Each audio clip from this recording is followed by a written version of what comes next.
Good morning, LinkedIn friends, Value First Nation. Welcome to another episode of Value First AI Daily, your collaborative intelligence report. Happy Thursday, January 29th, 2026. How are we doing, George? Chris, I woke up, so I am doing great. It's another day. It's a Friday Eve, and I get to help humans. So, I just really can't complain. How are you doing today, buddy? Ah, doing good. That was a loaded answer. I'm just going to be honest with you. I just got this LinkedIn message that I am definitely going to share. Uh-oh. As it relates to our commitment number 6. Like you just got it? Yeah. Oh my gosh. So just examples abound each day, right? I don't even have to try. That's why I'm like, folks, like if you're doing too much pre-planning for your content, like you're just not talking about the right thing. You must not be talking about it. Because all right, so commitment number 6. We will use AI to remove friction, not add complexity. Yeah. We believe AI should simplify human experience. We will focus on eliminating barriers to natural value flow rather than creating new technological burdens. Example number 1 of creating friction. Message in my DMs from LinkedIn. Hey, Chris, I hope you're well. I noticed we are both insert common ground and thought I would reach out. In your company profoundly, do you often face the problem X? Insert my company can help with that. If you would like to find out more, we have a insert webinar /YouTube /ebook /free guide all about this. I can send over the link if you're curious. Wow. My soundboard doesn't have a sound for that, but I do.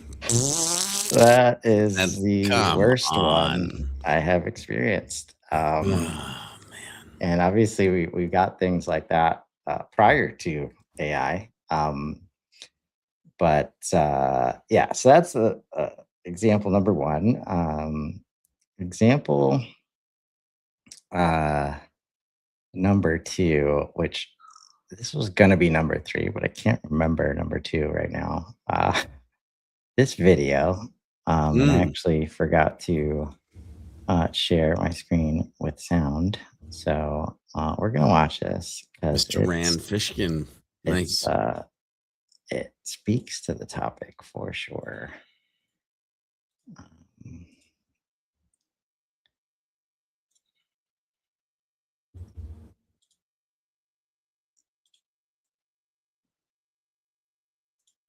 But should they?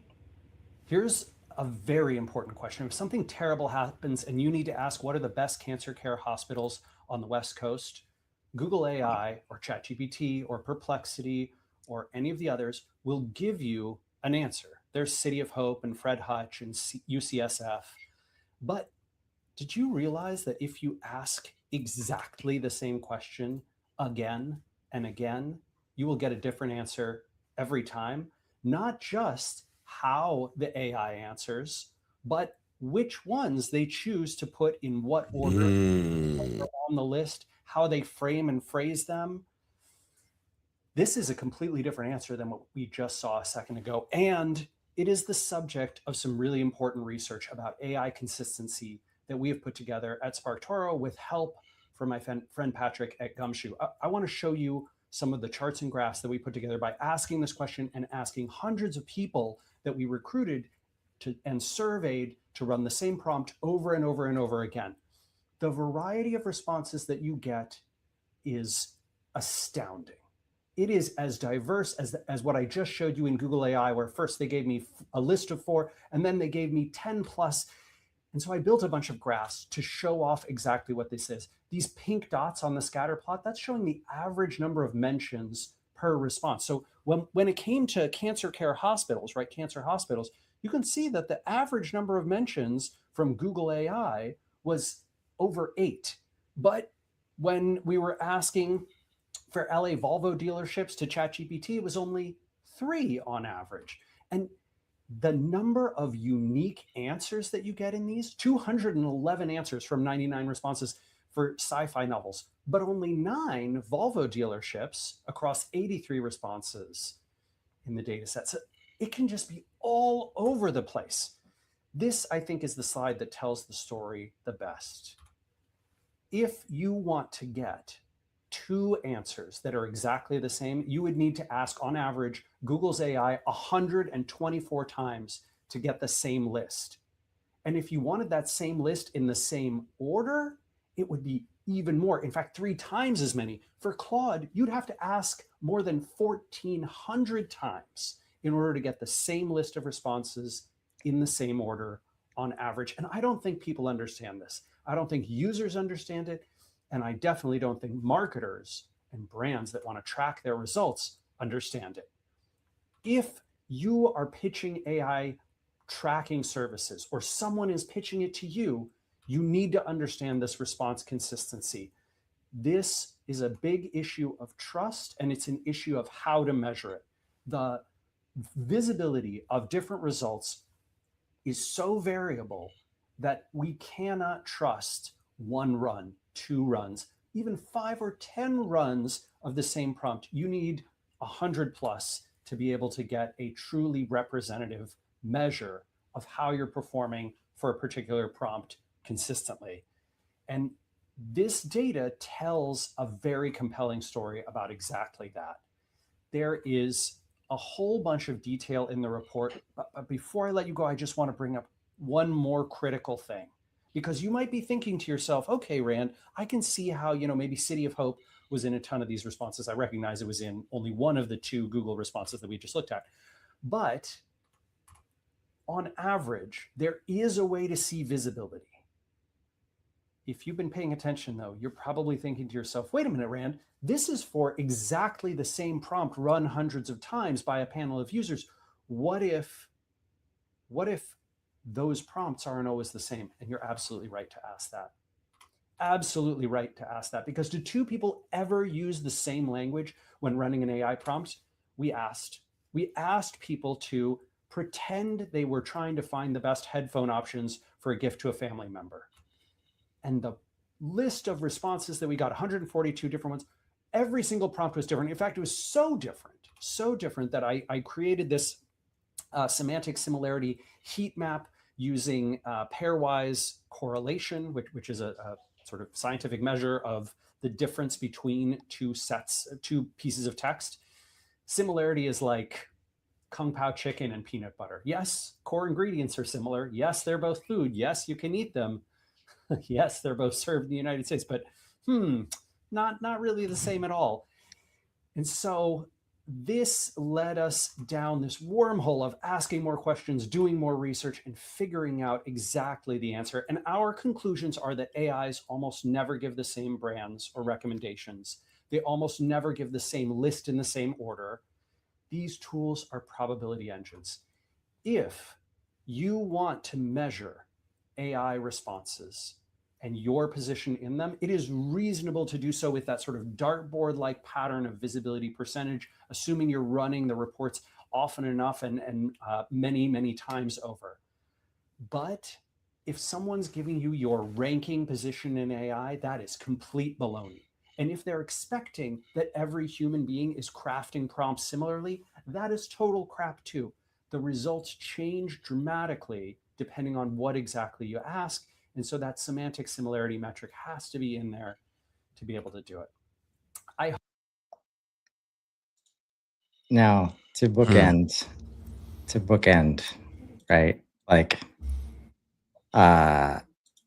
we will use AI to remove friction, not add complexity.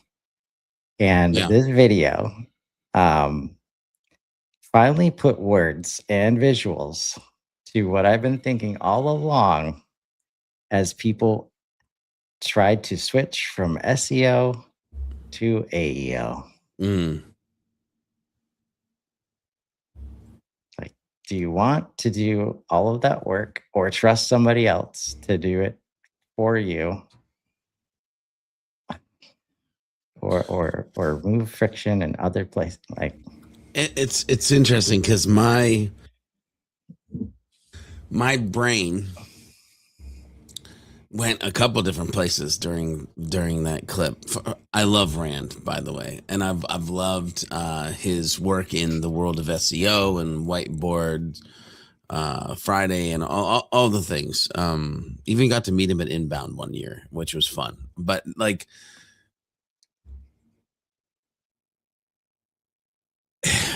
the level of control that people try to have, like, you can only control what you can control. And so, like, I'm watching that video and I'm like, oh man, the SEO game meets AI reality. Okay, like it's a mindset shift. And so historically, there have been humans who have been trying to control what I would feel is like the other side, right, of this conversation. It's like, I got to see the numbers. I want to control the numbers. I'm going to game the system so that I can be. And there's one answer, position one. There is no position one right now. There is no one answer, as the video showed. But how many of the answers can you be in? Like, the one was like out of 69 out of 71 of the conversations, like the hospital was in there. Okay, I'll take 69 out of 71. Those might be the wrong numbers, by the way. I'm just throwing that out there.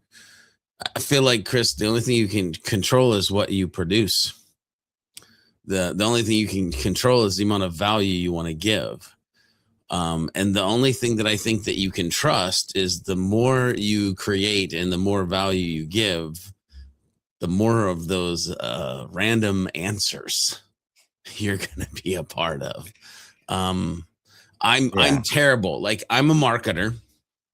I'm terrible. I'm just going to tell it. I'm going to be honest. I so don't pay attention to that side. I so pay attention to, I need to create this today, or have this conversation today, or add this value today. And in an understanding of, like, today builds bricks and years builds walls and a century builds a house. Yeah. And like, to try and impact those results that he was just sharing, like, you are forced to add complexity where it does not belong. And like, that's notwithstanding, like, AI is not built. It's like, it's on the other side being like, what is wrong with this person? Like 100 times in a row, what are we doing here? Like, are we really, like, is that even like measurable?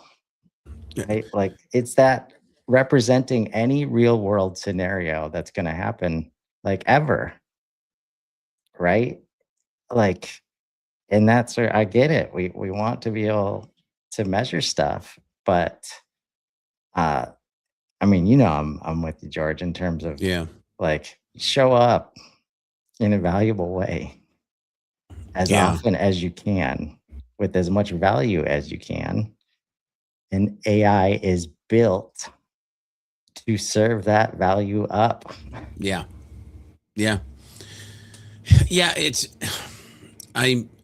It's funny, in the green room, I feel like these conversations are connected.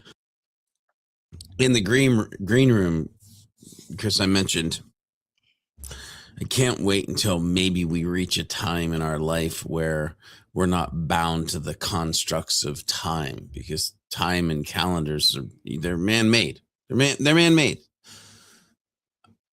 I'll just add in, I can't wait until we're not bound by the constructs of AEO reporting and SEO reporting and like all. And again, I know I'm a marketer. I'm supposed to love those things, but dang on it, if I don't feel like it's a complexity, a construct that has been created so that somebody could control the feeling of that they're successful or not. Somebody created so they can control the understanding if they're going in the wrong direction or not. I'm using air quotes there for those of you that are not watching, that are listening. And when you step out of this world of needing control, and even Rand mentioned this, like, but in a different way, if you can step out of the world of control and into the world of trust, you can find ways to do it without complexity. You can find ways that it doesn't feel friction filled. You can do it in ways that you don't burn your employees out to try to achieve something that, as the video showed, is near to impossible because you're trying to control an outcome instead of ride the journey. Different podcast. Is it though? Yeah. It might not be, but I'm just saying I could get real philosophical real quick. But still be talking about AI. Right. Yeah. No, I mean, that's where it's like, if you can whittle most everything down, like I wholeheartedly believe that there's a reason that Claude went all in with me on the concept of value first. Yeah. Right. Because it's it's a first principle, in my opinion, that if you can find where that is or isn't, like that will lead you in the right direction. And that's where, like, I think one of the biggest takeaways, like from that video, should be anybody that was selling SEO services last year and is now selling AEO services this year. Like, just don't believe them, no matter how bad you want to. Like, that's the part, right? Like, there's a song for that. Don't believe the hype. Ow!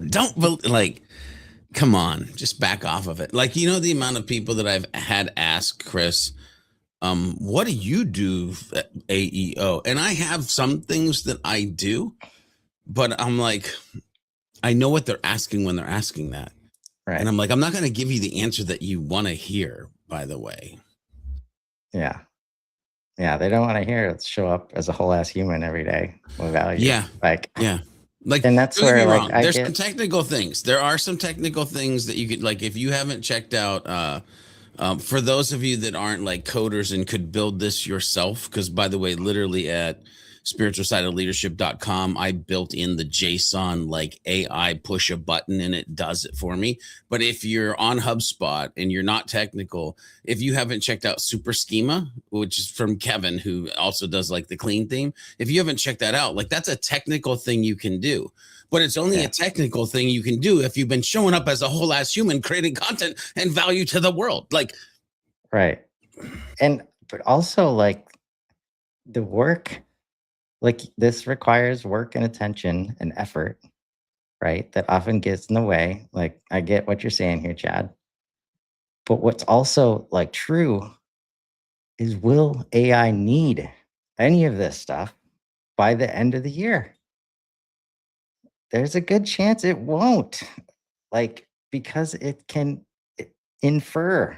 It has all the data. It doesn't even need our training data. And like, all these things are happening. So all that work, it's not like you're building for the next 5 years.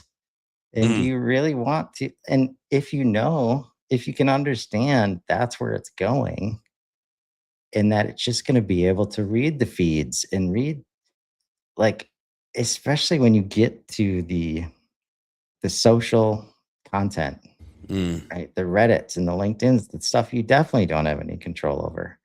And it weights that more than your stuff.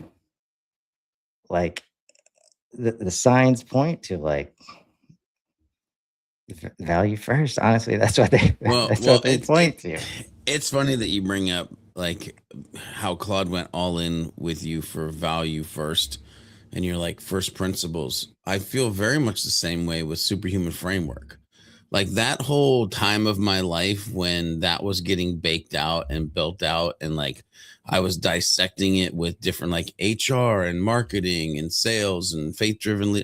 Like even now, when I sit down and I think about like, I hate the word easy because it's human powered, and so it wasn't not necessarily easy, but like I start to think of like, well, why was it easy, and why does it feel easy to carry on the conversations around it with an AI assistant? And I think because Value First, Superhuman Framework, I think they're cousins, by the way. They're like cousins from I don't know. And it's like, because these are like principles that are important to fundamental like business, life, being human, like, and so I don't know. Like I struggle with this just like 100% business hat, business mentality. We've done it this way, and we've talked about this a couple times on the show, Chris. Sometimes the complexity and frictions that we face now are because some dude or some gal implemented something in a business 50 to 80 years ago, and it just took. That's it. It just took. And now all of a sudden it's always been that way. No, it hasn't. It's been that way for 50 years. That's not always. Like, yeah. And if you want to understand what Joe's talking about, go listen to the hard thing about hard things. I cannot get through it. Like, I don't want to listen to it anymore. It's like, if you want to understand why SaaS is where it is, and why investors have the power of decision making that they do, and why all this money gets thrown around and people make bad decisions because of it. Like, man, that was like, okay, that's where this came from. Got it. All right. Now we know what we're up against. But yeah, I think like that's where everybody says the words of like create value, deliver value, share value, right? But then we find every way possible to be sales led and marketing led and product led. And it's just like, nope. Like, this is how we simplify it. So you remove friction. Like, is this going to be, are we adding value? But with this thing that we're about to do, is the person on the other side going to feel value? If the answer is no, let's get to a place where we're okay with saying, all right, we're not going to do that. Not a good idea. If I break it down to its simplest form, because by the way, every time I hear you say value first, in whatever direction, AI, like you've got a whole bunch of directions that you talk about value first. I'll be honest with you, my brain translates value first into the word servanthood. If you wake up and you show up to serve your family, to serve your team, to serve your customers, if you're leading from a place of servanthood, and that happens to incorporate content creation or conversations or all the other things that we do in a day, but they're fundamentally from servanthood, people will trust you. You will build reciprocity, and you will be able to live in a world where revenue flows in. I'm just trust me when I tell you, that's what's happening. This is what happens. Yeah. And because of that, we'll be back tomorrow to help with commitment number 7, which I can't wait to talk about with Mr. George B. Thomas. I'm sure Nico will be back with us as well. Yep. So until then, everybody have a great Thursday. Thanks, George. Peace out.